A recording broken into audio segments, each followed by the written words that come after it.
Iran disebut telah mengisyaratkan akan menjadi tokoh pengubah permainan dalam konflik Timur Tengah.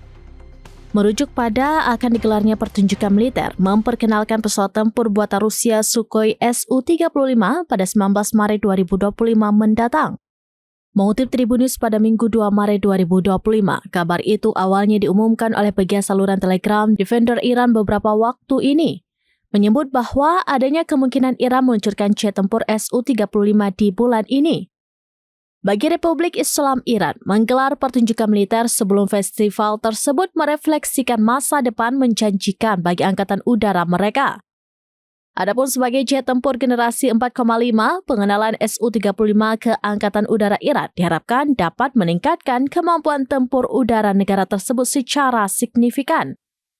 Kehadiran Su-35 di gudang senjata Iran juga kemungkinan akan mengubah keseimbangan kekuatan udara di Timur Tengah.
Download Tribun X sekarang, menghadirkan lokal menjadi Indonesia.